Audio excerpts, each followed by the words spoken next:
Hello everyone, welcome to my YouTube channel. आज की video में PHDC 111 जो कि है हिंदी नाटक एवं एकांकी, इसके कुछ प्रश्नों पर चर्चा करेंगे जो आपके एग्जाम में 15 नंबर के पूछे जाते हैं। देखिए, इस वीडियो में हम दो प्रश्न का बताएंगे जो 15-15 नंबर के आपके एग्जाम में पूछे जाते हैं। पहला प्रश्न है, नाटक के तत्वों पर प्रकाश डालिए। नाटक के तत्व कौन कौन से नाटक पर निर्भर करता है, नाटक लिखने में या नाटक करने में कौन कौन सा तत्व निर्भर करता है इस पे, तो उन सारी चीज़ों की जानकारी आपको इस वीडियो में देंगे। देखिए, उससे पहले आप लोग से छोटा सा रिक्वेस्ट है, जो भी न्यू स्टूडेंट इस चैनल पे पहली बार आए, चैनल को सब्सक्राइब कर दें, वीडियो को लाइक कर दें। आइए देखते हैं। आप मेरे टेलीग्राम चैनल से भी जुड़ सकते हैं। टेलीग्राम का लिंक डिस्क्रिप्शन बॉक्स में दिया हुआ है, वहाँ से जुड़िए टेलीग्राम चैनल पे।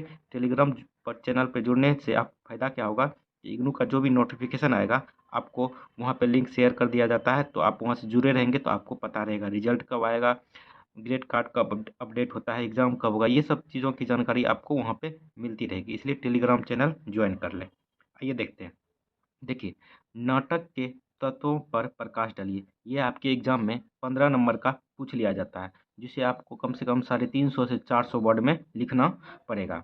तो आइए इसको जानते हैं, और काफ़ी बार आपके एग्जाम में पूछा गया है। आइए देखते हैं।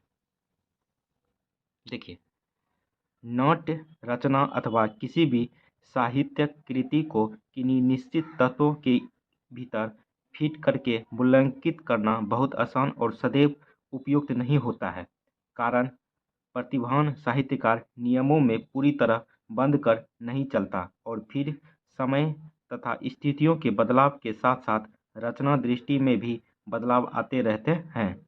रचनाकार नए से नए प्रयोग करते रहते हैं, फिर भी विविध साहित्यिक विधाओं की कुछ संरचनात्मक विशेषताएं होती है जो एक दूसरे से अलग पहचान बनाती है, तथा प्रत्येक विधा को उसका अपना निश्चित स्वरूप प्रदान करती है।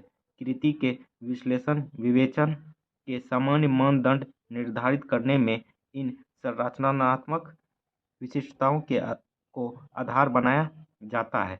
रचनाकार द्वारा किए गए नए प्रयोगों को भी इन संरचनात्मक विशिष्टताओं के भीतर और बाहर जांचा परखा जाता है। देखिए, हिंदी हिंदी नाटककारों ने न तो भारतीय नाट्य सिद्धांतों को पूर्णतः स्वीकार किया और न पश्चिमी नाट्य सिद्धांतों का अंधानुकरण ही किया है। दोनों ही दृष्टियों को अपनाते हुए उन्होंने स्थिति और प्रसंग के अनुकूल अपने नाटकों की रचना की है। इस तरह नाटक के तत्वों के भीतर दोनों नाट्य दृष्टियों का समावेश हुआ है, साथ ही परंपरा से छूट लेकर नए प्रयोग भी किए गए हैं। देखिए, ये आपको जो बता रहे हैं, इससे आपको होगा क्या कि हम, देखिए, जहाँ समझाने का होगा वहाँ समझाएंगे। जहाँ, देखिए, आपको ये क्वेश्चन देख के आपको फ़ायदा क्या होगा, कि वीडियो देख के फ़ायदा क्या होगा कि आपको इस ये प्रश्न आ जाएगा तो आपको वर्ड मिल जाएगा लिखना क्या है इसमें। एक तरह से आपको एक साइड से वीडियो देख लेना है, एक बार में नहीं आए तो दो बार में आपको एक वर्ड मिल जाएगा, आपको इस टाइप के क्वेश्चन में लिखना क्या होता है। आइए जानते हैं आगे। देखिए, कथा वस्तु। देखिए, नाटक के तत्व में जो है कथा वस्तु भी प्रमुख भूमिका निभाती है। आइए जानते हैं कथा वस्तु होता क्या है नाटक में। देखिए, कथानक का अर्थ है घटनाओं या कार्य व्यापार की योजना। लेखक अपनी कथावस्तु का चयन जीवन के किसी भी क्षेत्र से कर सकता है। समाज, राजनीति, इतिहास, मनोविज्ञान आदि किसी को भी वह अपने नाटक का विषय बना सकता है। हम चर्चा कर चुके हैं कि नाटक में जीवन की क्रियाशील संजीवता होती है। जीवन की घटनाएं उसमें दृश्य रूप में प्रस्तुत होती है। ऐसी स्थिति में नाटककार जिस कथ्य को चुनता है उसका संपूर्ण घटना व्यापार दृश्य रूप में प्रस्तुत नहीं किया जा सकता है। नाटक और उपन्यास की तुलना। देखिए, उपन्यास उपन्यास की तुलना के दौरान हमने बताया था कि उपन्यास का पाठक उसे कई बार बीच में से छोड़ छोड़ कर भी पढ़ सकता है, किंतु नाटक एक बार में ही देखा जाता है। उपन्यास जो है आप बीच बीच में इसे छोड़ सकते हैं, मगर नाटक जब आप पढ़ेंगे या कोई स्टेज पे दर्शाता है तो उसको एक ही बार में एक नाटक को दर्शाया जाता है। आइए आगे देखते हैं। अतः उसका समय 2-3 घंटे से अधिक नहीं होना चाहिए, मतलब नाटक का समय जो है 2-3 घंटे से ज़्यादा नहीं होना चाहिए।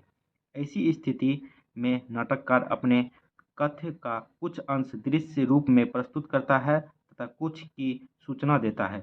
जो स्थितियाँ प्रमुखतया दृश्य रूप में प्रभावपूर्ण हो सकती है, उन्हें दृश्य रूप में प्रस्तुत करता है। शेष आवश्यक स्थितियों और क्रियाकलापों की सूचना पात्रों द्वारा प्रस्तुत कराता है। इस तरह कथानक में कार्य व्यापार दो तरह से आगे बढ़ता है। आइए आगे देखते हैं। देखिए, दृश्य घटनाओं के माध्यम से और सूच्य घटनाओं के माध्यम से कथानक दो प्रकार का हो सकता है। एक होता है आधिकारिक और दूसरा होता है प्रासंगिक। आधिकारिक कथानक का संबंध नाटक के मुख्य कार्य या उद्देश्य से होता है। यह कथा नाटक के प्रधान पात्रों से संबंधित होती है। प्रासंगिक कथा का अर्थ है प्रसंगवश आई हुई या गौण कथा। इस कथा का सीधा संबंध नायक अथवा नायिका से न होकर अन्य पात्रों से होता है, किंतु प्रासंगिक कथा नाटक की मूल कथा यानी आधिकारिक कथा से सर्वथा स्वतंत्र नहीं होती, बल्कि यह मूल कथा की गति को आगे बढ़ाने में सहायक होती है। देखिए, दूसरा है नाटक का जो निर्भर करता है वस्तु या तत्व, वो पात्र है। पात्र भी देखिए, पात्र के बारे में जानते हैं। पात्र नाटक का दूसरा महत्वपूर्ण तत्व है। नाटक के अन्य सभी तत्व पात्रों के माध्यम से अभिव्यक्ति पाते हैं। उनके आचार व्यवहार और वार्तालाप से नाटक की कथावस्तु निर्मित होती है। नाटक का प्रधान पुरुष पात्र नायक कहलाता है और प्रधान स्त्री पात्र नायिका। जो प्रधान पुरुष होते हैं वो नायक कहलाते हैं, जो स्त्री होती है नाटक में वो नायिका कहलाती है। नायक और नायिका के अतिरिक्त नाटक में मुख्य पात्र भी होते हैं, जिनमें से कुछ नायक के सहयोगी पात्र होते हैं। नायक के सहयोगी पात्र का मतलब हुआ कि नायक का जो दोस्त हुआ वो हुआ, और कुछ प्रतिकूल अथवा विरोधी पात्र मतलब उसके दुश्मन। प्रमुख विरोधी पात्र खलनायक या प्रतिनायक कहलाता है।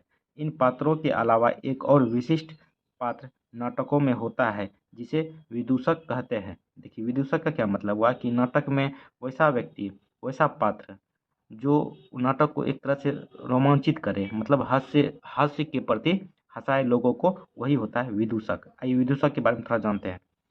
विदूषक भारतीय तथा पश्चिमी दोनों ही नाट्य परंपराओं में मौजूद है। अंग्रेजी में इसे क्लाउन कहा जाता है।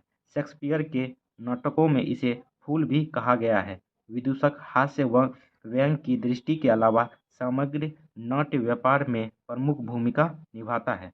अपने बेडौल रूपाकर से और हंसोर स्वभाव मतलब हंसाने वाला स्वभाव से, हंसोर स्वभाव से दर्शकों का मनोरंजन करने के अलावा वह नायक का मित्र और सहयोगी होता है। नायक का मित्र एवं सहयोगी भी होता है।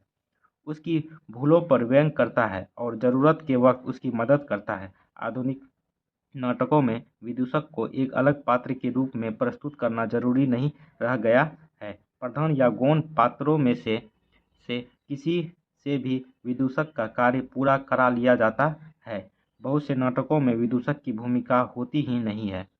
ठीक है, आइए तीसरा देखते हैं तत्व, वो परिवेश है। परिवेश भी डिपेंड करता है नाटक नाटक के लिए। देखिए, परिवेश परिवेश नाटकों का महत्वपूर्ण तत्व है।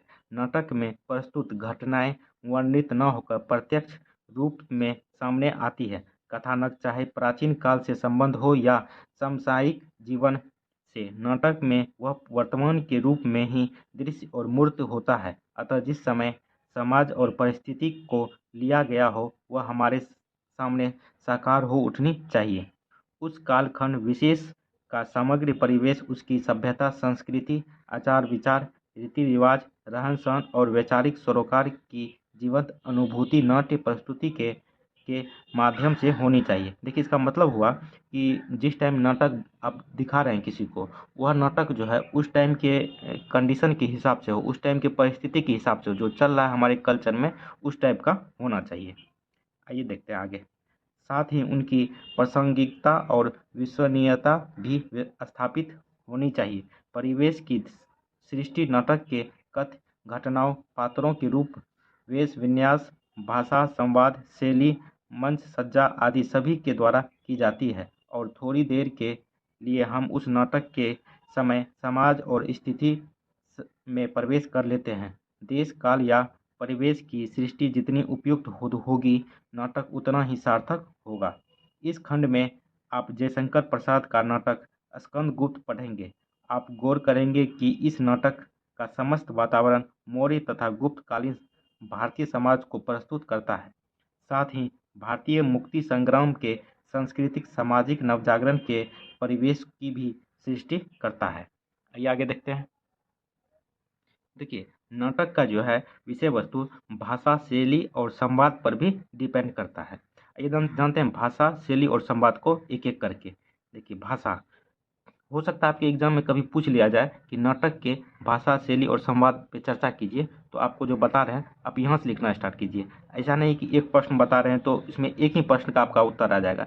इसमें काफ़ी प्रश्न आप एग्जाम में तोड़ के भी पूछा जाता है, तो आप इसको लिख सकते हैं। देखिए, भाषा। नाटक में भाषा को बड़ा ही गंभीर दायित्व वहन करना पड़ता है। दृश्य विधा के कारण नाटक में हमारा भाषा से जीवित सत्कार होता है। भाषा के लिखित रूप के बजाय यहाँ उसके मौखिक रूप की महत्वपूर्ण भूमिका होती है। लिखित भाषा और मौखिक भाषा के स्वरूप और प्रभाव में अंतर होता है, किंतु नाटक में दोनों का समन्वय अपेक्षित होता है। जो बात पात्र कहे वह दर्शक को तुरंत संप्रेषणीय हो, इसलिए उसमें स्पष्टता नितांत अपेक्षित है। इसके साथ ही उसमें सार्थक सरगर्भिता भी हो, जो दर्शकों को प्रभावित कर सके, यानी किसी भी गंभीर या महत्वपूर्ण बात को पूरी सहजता और स्पष्टता से इस प्रकार कहा जाए कि उसकी बोलचाल की लय समाप्त न हो। दूसरी और भाषा से एक अन्य महत्वपूर्ण अपेक्षा और की जाती है कि वह पात्रानुकूल तथा परिवेश के उपयुक्त हो, यानी पात्रों के गुण, स्वभाव, शिक्षा दीक्षा, सामाजिक हैसियत, मानसिक दशा के अनुकूल हो तथा जिस समय और समाज के वे पात्र हो उस समय और समाज के अनुरूप हो। भाषा भी एक डिपेंड करता है, जिस टाइम के समाज में ये लिखा गया तो उसी टाइम के समाज के अनुसार वह भाषा होनी चाहिए। देखते आते हैं दूसरा, शैली। देखिए, शैली किसी भी आकृति में कथ्य को प्रस्तुत करने का ढंग शैली कहलाता है। शैली नाटक का महत्वपूर्ण तत्व है। कोई भी बात अपने आप में जितनी महत्वपूर्ण होती है, उतना ही उसे प्रस्तुत करने का ढंग भी महत्वपूर्ण होता है। शैली में दो चीज़ों की महत्वपूर्ण भूमिका होती है: लेखक का अपना व्यक्तित्व और उसके द्वारा चुना गया विषय। विषय के अनुरूप शैली गंभीर, विवेचन युक्त, विश्लेषणात्मक, विवरणात्मक या व्यंग्यात्मक होती है। शैली के कई भेद होते हैं। उदाहरण के लिए प्रतीकात्मक शैली, हास्यपरक शैली, व्यंग्यात्मक शैली, विचारपरक शैली, मनोविश्लेषण परक शैली, भावनात्मक शैली, प्रसन्न शैली, पांडित्यपूर्ण शैली, तर्कपूर्ण शैली, खंडन मंडन की शैली, बोलचाल की शैली। इस टाइप का शैली का भाग हो सकता है। इस तरह से हम इसके भेद कह सकते हैं। देखिए, तीसरा है संवाद। संवाद भी काफ़ी इम्पोर्टेंट होता है नाटक में। देखिए, संवाद अथवा कथोपकथन को नाटक का प्राण कहा जाता है। संवाद को जो है नाटक का प्राण कहा जाता है। उसके बिना नाटक हो ही नहीं सकता। हमारे जीवन में वाणी का जो महत्व है वही नाटक में संवादों का है। अन्य साहित्यिक विधाओं में लेखक अपनी ओर से भी कुछ कहता है, किंतु नाटक का लेखक सब कुछ पात्रों के माध्यम से ही कहलाता है। पात्रों का व्यवहार और वाणी ही लेखक के कथ्य को दर्शक तक पहुंचाती है। पात्रों के चरित्र के उद्घाटन में संवादों की महत्वपूर्ण भूमिका होती है। किसी पात्र के वचनों से उसके अपने बारे में परिचय मिलता है। साथ ही जो कुछ वह अन्य पात्रों के बारे में कहता है, उससे अन्य पात्रों के बारे में जानकारी मिलती है। यह जानकारी सदैव ही सीधी और स्पष्ट नहीं होती है। लेखक सदैव भाषा की अभिधा शक्ति से ही कम देखिए, ये जानकारी जो है, यह जानकारी सदैव ही सीधी और स्पष्ट नहीं होती है। मतलब जो लिखते हैं आप किसी के बारे में, वो सीधी और स्पष्ट नहीं होती, उसमें कुछ ना कुछ डबल मीनिंग टाइप का उसमें लिखा जाता है, ताकि आपको एक तरह से उस टाइप का होना पड़ेगा इसको समझने के लिए। देखिए, लेखक सदैव भाषा की अभिधा शक्ति से ही काम नहीं लेता और वह व्यंजनात्मक और लाक्षणिक ढंग से भी बात कहलाता है। चलिए ये देख लिए। आइए दूसरा प्रश्न देखते हैं। देखिए दूसरा प्रश्न, देखिए ये भी एग्जाम में काफ़ी बार पूछा गया और 15 नंबर का पूछ लिया जाता है। देखिए क्या है क्वेश्चन, अंधेरी नगरी की कथा वस्तु का सार प्रस्तुत करते हुए उसकी कथा वस्तु की विशेषताएं बताइए। मतलब अंधेरी नगरी जो है इसका कथा वस्तु बताना, उनका सार बताना है और उसकी कथा वस्तु की विशेषताएं भी बतलाना है इस प्रश्न में। और ये प्रश्न आपके एग्जाम में 15 नंबर का पूछ लिया जाता है। आइए इसको विस्तार से जानते हैं। यदि आप लोग यहाँ पहुँचे तो आप लोग जरूर चैनल को सब्सक्राइब कर दिए होंगे, नहीं किए हैं तो एक बार चैनल को सब्सक्राइब कर दें। देखिए, अंधेर नगरी नाटक की कथा वस्तु अत्यंत संक्षिप्त है। यह 6 दृश्यों में विभाजित, जिसका सार इस प्रकार है। कथा वस्तु अंधेरी नगरी जो है वो कथा वस्तु की अत्यंत संक्षिप्त है, परंतु यह 6 दृश्यों में इसको विभाजित किया गया। आइए एक एक दृश्य को जानते हैं। प्रथम दृश्य में नगर के ब्रह्म प्रांत में एक महंत अपने 2 चेलों नारायण दास और गोवर्धन दास के साथ राम भाजो राम भाजो राम भाजो भाई भजन के अंतर्गत राम नाम की महिमा का गान करते हुए आते हैं। दूर से ही दिखती नगर की सुंदरता उन्हें आकर्षित करती है और वे उसी नगर से भिक्षा लेकर ठाकुर जी को भोग लगाने का निर्णय करते हैं। नगर की चकाचौंध से नारायण दास को भिक्षा प्राप्ति में संदेह होता है। महंत जी नारायण दास को पूर्व की ओर तथा गोवर्धन दास को पश्चिम की ओर से भिक्षा लेने भेजते हैं। यहाँ के लोगों को मालवार देख गोवर्धन दास गुरुजी को बहुत सी भिक्षा लाने के लिए आश्वस्त करता है, किंतु गुरुजी अधिक लोभ न करने की चेतावनी देते हैं। फिर सब गाते हुए चले जाते हैं। देखिए दूसरा, पहला दृश्य ये हो गया गुरुजी और चेला का।